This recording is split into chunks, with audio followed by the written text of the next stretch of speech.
And welcome back to another worst to best video. And as you can see, it is the worst to best members of Dr. House from House MD's team. Now, it has to be someone who actually was on his team. Basically, someone like Cuddy or Wilson, who definitely helped House out a lot, particularly Wilson, because if this were the best Dr. House working, it'd be Wilson. But it has to be someone that was actually on House's team. Now, I graded on a scale of three things. I graded on a scale of personality, how interesting their backstory or their personality or engaging they were to watch. Their overall impact on the series, do they have a lasting impact? Do they make a difference in the end? Or is there something that they've done that has left an impression on the show? And their overall usefulness. So how much they helped House personally, like in personal situations, evolve him as a character, and obviously how well they did in the series in terms of the medicine itself. And I graded that not just from the scale of just how useful they were. Everyone got like a 1, because I graded on a scale of like 0 to 5.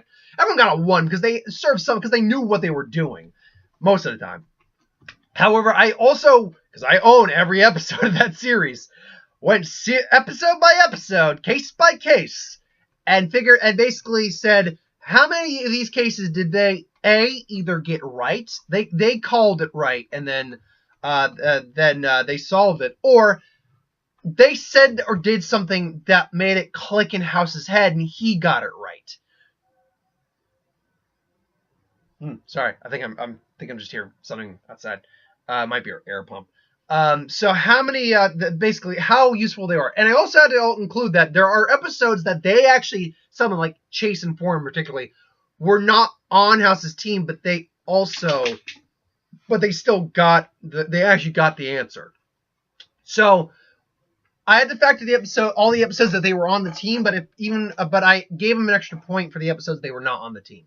So without further ado, let's go into this. So, and I'm redoing this video, and actually redoing it may help because it was just going over too long, and I ended up skipping something by mistake.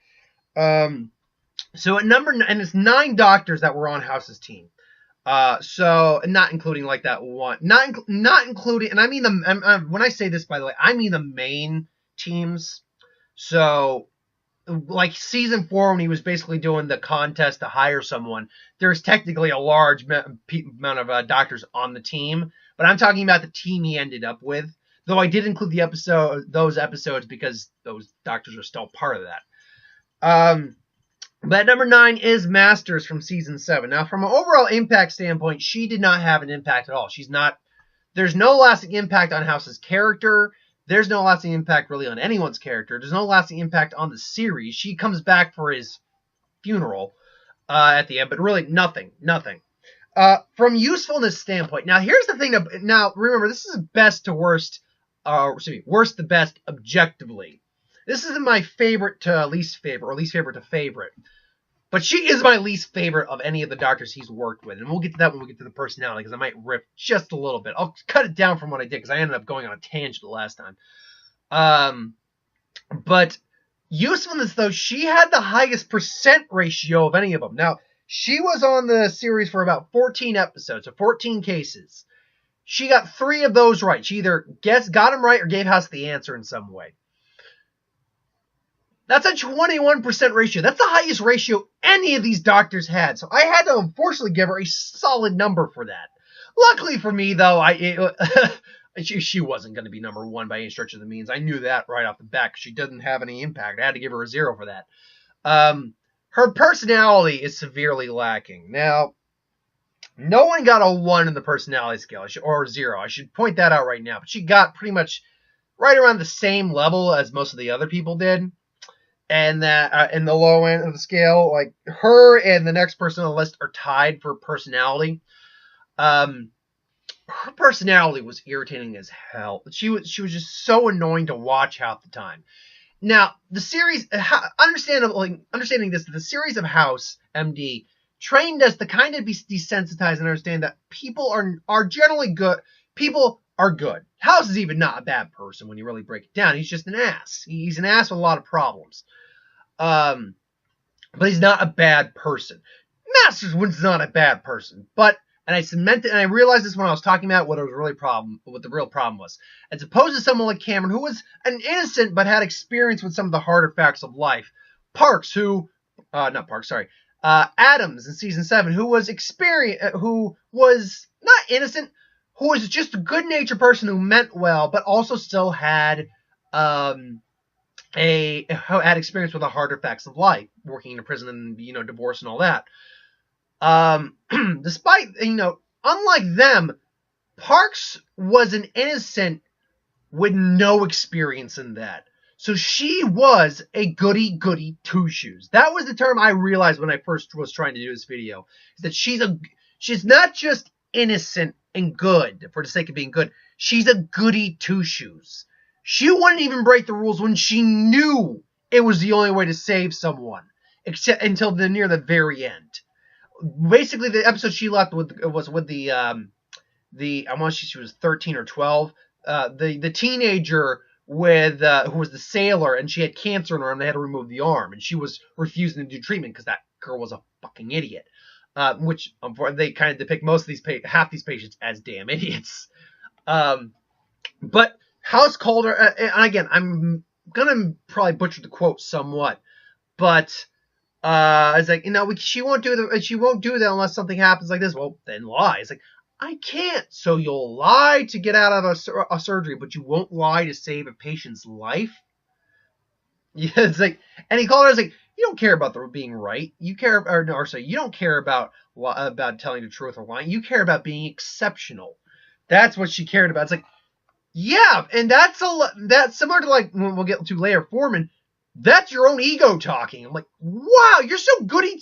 And she eventually did do it. So there was that, which is why I couldn't give her just a strict 1, because she did eventually learn that sometimes you need to make hard choices that don't fit with your moral center sometimes. Now, granted, obviously the doctors probably shouldn't be lying, but if they saved lives, they did. So at least in the show, there's a proof of concept, which is why her character bothered me so much. It's like, we saw that there's proof of concept that sometimes it had to be done. Now, granted, in real life, you'd be drowned under malpractice suits for years, but still.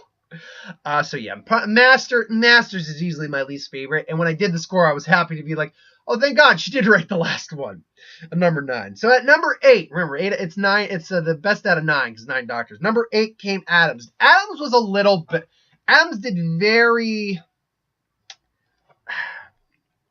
Adams was a bit better on this than say Parks was, than Masters was, but she actually had the same score because her usefulness was not quite the same. She was on for about 20 episodes and got about 20 of them right, so she had a 10%.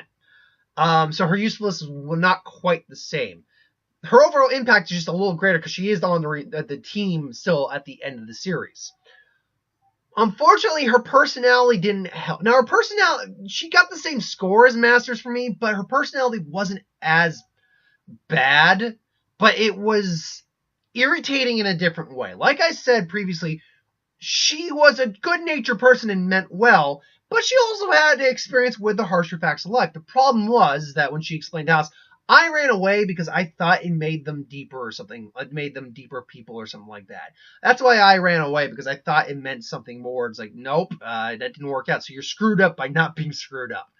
And then it really cemented home to me what bothered me about her character. Because when I rewatched the series about a month ago, because I was marathoning them, and I rewatched season 7. Her character didn't grow on me. It evened out near like the second half of the season. But for the first part of the season, I'm like, yeah, there's something that's really irritating me about her on some levels. And House pointed it out. It's like in this episode with the mother and the runaway daughter, her goal was to basically see if she can get the mother and daughter back together. She was trying to do that. And ultimately, she didn't work. The daughter ran away. And that's more or less what House wanted, because he felt she was better off without the mom. And she pointed like, well, you got what you wanted. Yeah, but the difference was I was just trying to solve the case. I wasn't actually trying to go for that. That was the difference between me and you. I don't care if you're screwed up. I actually encourage it in my doctors. But absolution, do that on your own time. And that was the thing about the character that and again, later on in the series, it became less of an issue. But through like the first half of it, or season, but for the first half of the season, I'm like, that was what the problem was. She was trying to push an agenda throughout the majority of those cases. On some level, she was trying to push an agenda, and that was what was really irritating me about her. Masters was at least not trying to push an agenda. I can at least give her that. But it balanced out that while she was trying to push an agenda, it kind of dissipated by the end of the season, whereas Masters kind of was just really goody two-shoesy for the entire time. And that really bothered me more than anything else. And again, difference between being a good person trying to do the right thing and being a goody two-shoes. There's a difference. But anyway, at number 7 we have Parks. Now Parks again was there at the end of the season. Of the 21 episodes, she got 2 right, or Aiden getting 2 of the cases right. She had a 21%. That was Masters. A 9.5% ratio.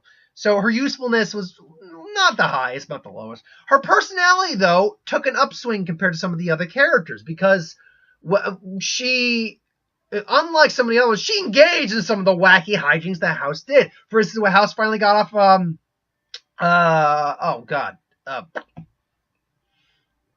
not parole. What am I thinking of?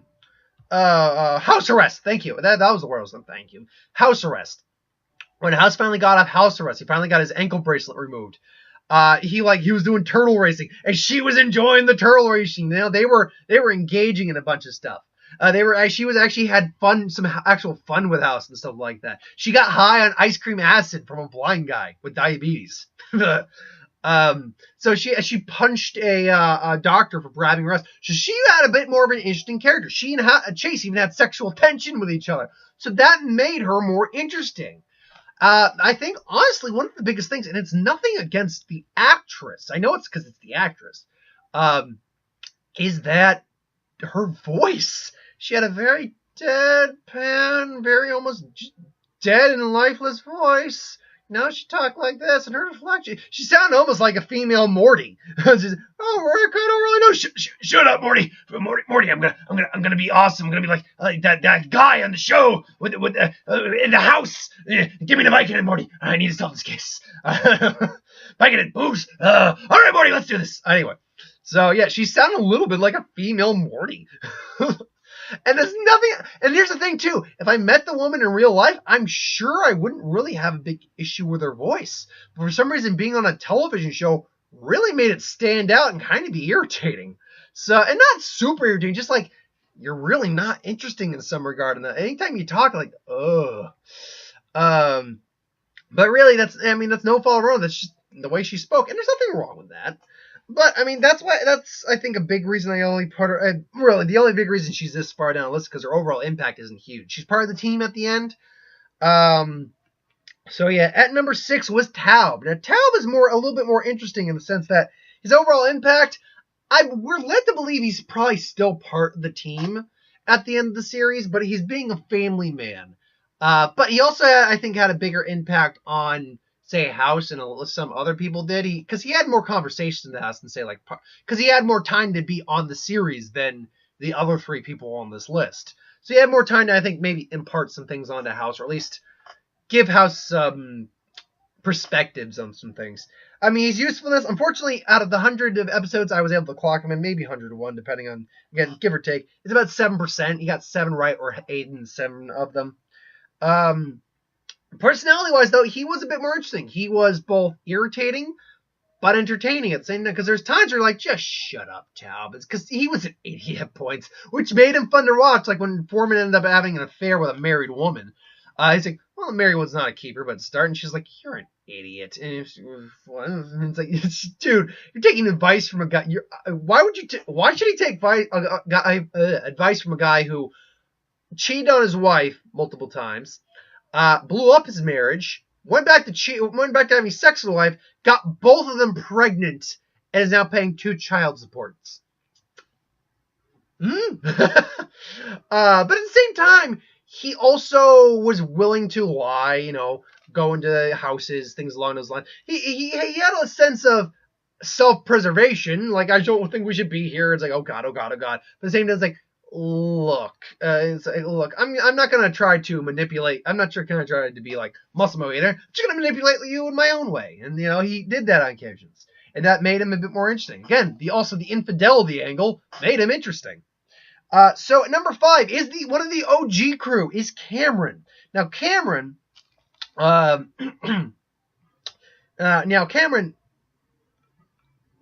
usefulness wise, Cameron only had like a 6%. She was like a part of like a 116 cases, only got 7 of them right, or helped with 7 of them right. Get 7 of them right. So she didn't have the highest usefulness, though she did do things other doctors. She actually was one of the few who actually euthanized a patient. She actually euthanized the doctor in season 3. I can't remember his name. The one who ended up having Congo Red, I believe encephalitis or something like that. The one with the rats and things along those lines. So she ended up having to. So she ended up doing things that other doctors, wouldn't necessarily do. Overall impact-wise, she had probably one of the greater impacts, because of any of the doctors, I feel like she may have had a greater impact on House himself than some of the other doctors that were a part of House's team, at least on some level. Particularly, like, when she basically confronts him when she leaves the hospital for the final time, saying, like, I was in love with you, but then not, and then Chase, and now, you've been tainted, and it's like, and you guys can't see right from wrong. There's no saving you. Now, you can argue whether or not she's right in that. And there's that great conversation she has with Chase about, it's like, look, you have every right to be mad at me. You should even leave me, but I did it, not House. You need to be mad at me, not House. And then she's just like, yeah, it's funny where you mentioned, you skipped the part when, I'll answer questions like, do you even love me? And just blah, blah, blah. It's like, yeah, because I'm not tainted. You're not tainted like I am. I was like, you killed him. Funny where you mentioned the part where you killed a man. It's like, yeah, a dictator that was going to commit genocide. You even talked about yourself, but I didn't do it. Yeah, well, that's the thing. So many people talk about it. I actually did. And I don't think he even went this far. I was like, you know what? I have to live with that damn choice. But I would do it again if I had to.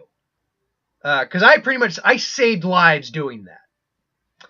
And obviously that was wrong. Is that, and then basically he just says, like, did you ever really love me? And she eventually just says, I don't know. And she comes to terms with her own emotions. And then at the end we see she's married with a child. Personality-wise, too, she was a good example, because none of the other characters really fit this marker, of an innocent, like the innocent member of House's team done right. She started out, innocent's not the right word, she started out a little more on the innocent side, and a bit more naive, but she was someone who had experienced life. She'd experienced love and death and loss. So she was not new to some of the hardships of the world. She'd even considered having an affair at one point, but she never did it.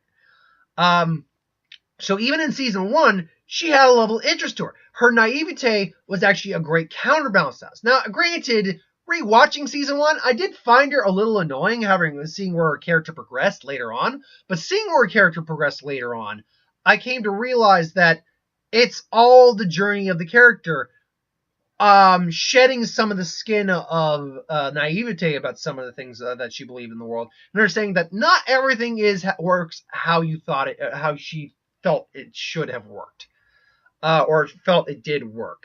And for that, it's like, yeah, I felt they did it real good. Plus, especially we get to her in season 3, where she's really starting to let loose of it. She just starts having sex with Chase. And then they start a relationship near the end. Their relationship near the in the episode 4, season 4. They get married by the end of season 5.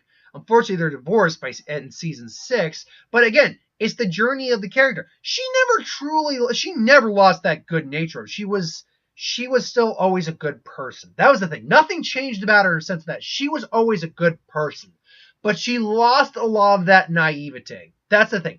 She lost a lot of the naivete. She wasn't naive anymore. I'm trying to think if there was what was the latest part I could say she might have been naive.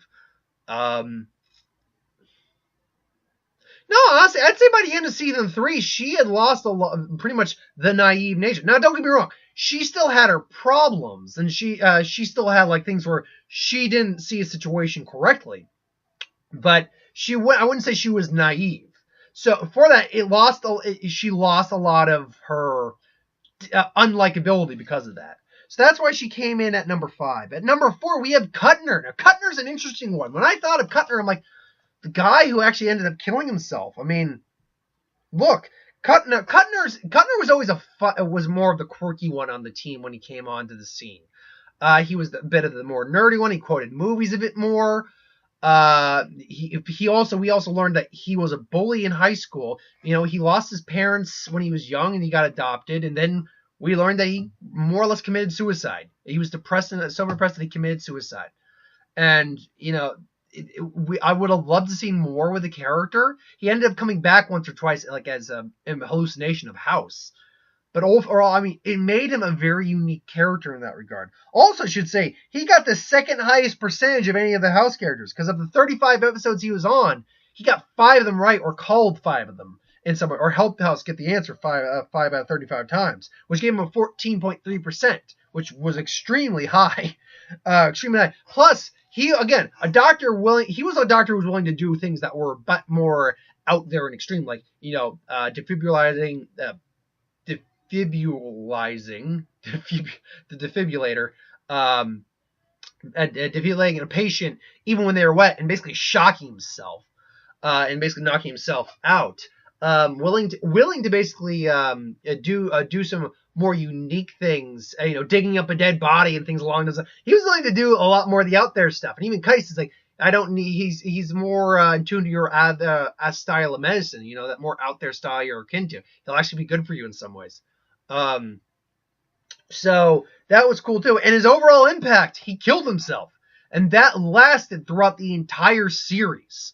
Now, there's a series where, the season 7, that didn't really play much of a factor into it, but clearly he comes back at the very end of season 7 as one of House's, basically, his inner demons. So ultimately, through season 5, through season 6, again, less than season 7. There might have been some references, but less than season 7. And then definitely at the end of the series, yeah, his importance cannot be understated because of that. He had a long-term effect overall. At number 3, now we're in the home stretch here. Last 3, top 3, is Foreman. Now, Foreman, usefulness-wise, Foreman was willing to do things like, pull the bone marrow out of the brother in season 3, the episode that made him actually basically give us 2 weeks' notice. He was willing to do things and break the rules, particularly like when he had his own practice. I can't remember where, Mercy maybe. And break the rules. It got him fired, but he's willing to break the rules a lot more than some of the other other doctors were. He also, in terms of a percentage of the 154 cases he was on, got 10 right. But he also got 1 when he was Dean of Medicine right, too. So I had to give him an extra 1. So he actually got about a 7% on that. Not the highest, but not the lowest. But overall, it's his impact that's the biggest thing that stood out. I mean, impact-wise, impact and personality. Impact-wise, he's Dean of Medicine by the end of the series. You cannot overstate that, which already puts him pretty much at a 5. When you go the fact I score on 0 to 5, that pretty much puts him at the top tier because he's Dean of Medicine at that point. But personality-wise, too, is that he was more egomaniacal than House. What he wanted to prove more than anyone was that he was better than you. That's what he wanted to prove. And at one point he had a conversation with Chase. I want to say it was season 7. Where where they're having conversation, it's like, you just think you're on a different level than this. I am on a different level than you. How exactly? How? Your responsibility? No. Your pay? Not really. Your ego? I think we hit the mark note on the head there, and that's the case because when he left, he's like, you're the selfish jerk here. Well, I mean, you're the one who's been dragging out your departure for the last 2 weeks. Didn't help anyone. Didn't help me. Didn't help you. Wasn't good for anyone. You're a selfish jerk here. And he basically just said something along the lines of, but that's not what I care about. You care about yourself. And, and Foreman, honestly, kind of didn't have a response. He kind of just gave a smirk and a grin. But he didn't have a response to that because when you break it down, yeah, he cared about being better. He cared about being the best and showing you he was better than you. And that's what really it cemented it. It's like, So it was always fun to watch. Hey, first watch him be that arrogant of a guy, and sometimes it's cool. He wasn't the kind of arrogant that House was, though. House had the difference between him and House is the fact that House had more charisma than Joe Foreman did. Foreman was very much, as they put, he was kind of robotic and emotionless at points. So, like, it was fun to watch him get it right sometimes, but it was more fun to watch House just chop him down. Even when he was Dean of Medicine, she's like, no, I'm gonna chop you down here, chop you down in size. So yeah, now we're at number 2, and I think I can get this done in under 5 minutes. At number 2, what? And you'll basically know who number 1 was when I say number 2, because it's the one person I didn't say. Number 2 was 13. Now 13 actually had a ratio about 14.5%. In fact, if I did the math right on that, she had was that 14.5? Yes, it was. She had actually a slightly higher ratio than even Kuttner did. So he actually had the second highest one, I believe. Usefulness. Again, she was a doctor that was not afraid to break the rules. She was willing to break the rules. She was willing to do what was necessary in many points. She euthanized her brother, for God's sake. She was willing to break in the patients' houses with no real qualms whatsoever. She was also willing to, lie to patients, but she was also not a bad person. She wasn't arrogant. If anything, she was she was very much downplayed in her arrogance in some regard. I mean, she didn't really have any arrogance from what I could remember. She was more along the lines of, yeah, I'm just trying to, I got the skills to help you. I just want to help people as long as I can, because that factored into she was probably the most unique personality-wise of any of, I would argue, of any of House team, because Wilson even said, even though he lied about actually deleting her flight in season 6, is that House, you're the one person that House has never been able to tangle in his games. Like his games are things. She would play occasionally, but she just had I'm not doing this mentality. And that made her unique. And he's like, he needs someone who doesn't need him. And that's the thing. Of everyone, later on, she would rely on House a bit, particularly in season 7 to some regard. But overall, she didn't rely on House at all. She really didn't need him at all. And the fact that there was the Huntington's angle where she did have the disease, and she knew it defined her character. She got defined by her disease for a little bit, and for a while, she was on a self-destructive path because of that. And we got to see a lot of interesting angles for that. There was one point when they were held hostage, basically, at that point, where she was just putting drugs in her system because she felt, I was like, I'm going to die anyway. But then at the end, she's like, I don't want to die. It's like, I really don't want to die. So, it's... And then, the bisexual angle actually did come into play a couple times. So it was an interesting angle in that as well. And she does come back actually 3 times in season 7, near the very beginning, where House is trying to get the team back. But then he's like, nope, sorry, and then she's like, you're trying to save me. And then she comes back and has the conversation with Wilson about the fact that he was dying. And then she gives the final speech about, he offered to kill me and things along those lines. And no one's ever done that. I'll always be grateful for that. So ultimately, her impact, while I can't say she had the greatest overall impact, I gave her personality top marks. She had, I think, the best personality of any of them. Save for one. She was tied with our number 1. Is that... Yeah, I think her personality and usefulness really, I gave her some of the top marks. And her overall impact on the series can't be illustrated either, because she was one of the few, I think, you could legitimately call her one of House's friends. I think, despite the fact House really only defined Wilson as his friend, I think if you wanted to get technical, I think Wilson, by the end of the series, mind you, Wilson, 13, on some level Foreman, and I'd even say Parks and Chase. I think they were all, I think you could actually consider them friends. I think on some level they were his friends. Not so much Adams and not so much Tao, but I definitely could say you could consider them friends on some level. But last but not least, number one. Well, we're going up 30 minutes, but it's not as long as my Marvel villains review, or Marvel villains list. At number one, we had Chase. Chase came in at number one for me right off the bat, and the biggest thing that did it is the fact that he didn't have quite the biggest, he wasn't quite the most useful in terms of his percentages, but he got the most cases right, or helped get the most cases right in some level. He got like 12 out of his 128 cases right. He also, so that's a 9.4%. Also, in terms of overall impact, he now runs the department. He now runs the department of diagnostics by the end of the series, which means, like Foreman, he has probably the greatest impact on the series, along with Kuttner, who I would agree probably had some of the biggest overall impact on the characters in the Argo series. But in terms of the series, at the end, he's running the department. You cannot argue the importance of that. Also, in terms of his usefulness, again, he basically became House 2.0. Probably not quite as smart as House, but given time, he probably would have gotten there. At least in terms of being able to help people. So he is useless. Plus, again, he was willing to break the rules more often than I think any other doctor. Save maybe either 13 or Foreman, and then even that's debatable.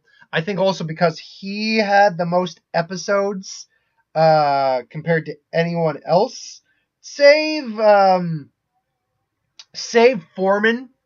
But because Foreman had more episodes, but had also less wins, basically. Yeah, he automatically was just the more useful than Foreman in that regard. Again, also, he was able to figure out the cases to the point where he became head of diagnostics at the end. It became clear that he was clever enough to do that. But personality-wise, next to 13, he probably had the most unique personality because he started off pretty much as a spoiled rich kid. It's like, I hired Chase because his dad made a phone call. And he's also the one who had been with House the longest. They even say that. And so he'd been dealing with House the longest. But then once we get into season 2, it starts to level out a bit. He's not quite that spoiled douche anymore. Because that's the thing. Rewatching season 1, he was a douchebag. He really was just a spoiled little rich kid. But after that, he kind of started to level out. And by the time we got to season 3, it's not that he's a spoiled rich kid anymore. He's more just, I'm a doctor who's got some issues. I got his issues with his father. His backstory there made him very unique to watch. Particularly when we saw the episode where they interacted with each other, made him for some very good social interactions. Then the fact where he accidentally killed a patient because he found his father died. And then you get into season 4 where he left, but now he's engaged to Cameron. And the interactions that they have with House and everything like that, it's pretty fun. For instance, at one point, House he starts blowing up. It's like, look, before I want to do it, but you know what? You want to yell at me? Fine. But I'm not part of your team anymore. So have fun dealing with that. And Emma's like, I like him more like this now. But then you get into season 5. They had an interesting dynamic with him, dealing with the fact that he didn't leave any stuff over at Cameron's or something like that. She wouldn't let him do that. And then her keeping her ex-husband, her dead husband's sperm because it's a part of him, and why. And see, this was an interesting and idiotic thing on Cameron's part, is that Chase was planning all this vacation stuff, and she was delaying it because she was doing something, and she wouldn't tell him. And eventually he just said, look, that's the case. I'm just going to pick up my stuff and we're breaking up. But eventually they end up getting married. And then then season 6 comes and he kills an African dictator. He's one of those guys who made that choice. I feel I have to do this. I'm going to live with that. And that comes back later to play where she ended up killing her brother. At 13, ended up killing her brother. And it's like, you have no idea what it's like to live with something like that. And then he goes, let's get a coffee. And then she realizes, what? It's like, huh? So, yeah, it's like, and then again, he ends up becoming the head of the diagnostics at the end. So ultimately, from a objective standpoint, I felt Chase, when I did the numbers, was the best doctor House ever had on his team. But I mean, what do you think? Obviously, just to go down the list real quick again, and because we're already well over time, but whatever. We had at number 9, Masters was the worst. Adams came in at number 8. At number 7 was Parks. Number 6 was Taub. At number 5 was Cameron. At number 4 was Kuttner. Number 3 was Foreman. At number 2 was 13. And Chase came in at number 1. But if you're a fan of House, what do you think? Who do you think was the best doctor that House ever had on his team? And who do you think was the worst? What's your order, maybe? Put in the comments below. Let me know. Thanks for watching, though. If you made it this far, I appreciate it. Like, comment, share, subscribe. As always, you want us to review something, put in the comments below. Let us know. We'll get to a review of it at some point. Happy Time Murders will be later today, as well as the next What If. So thanks for watching, and I will see you next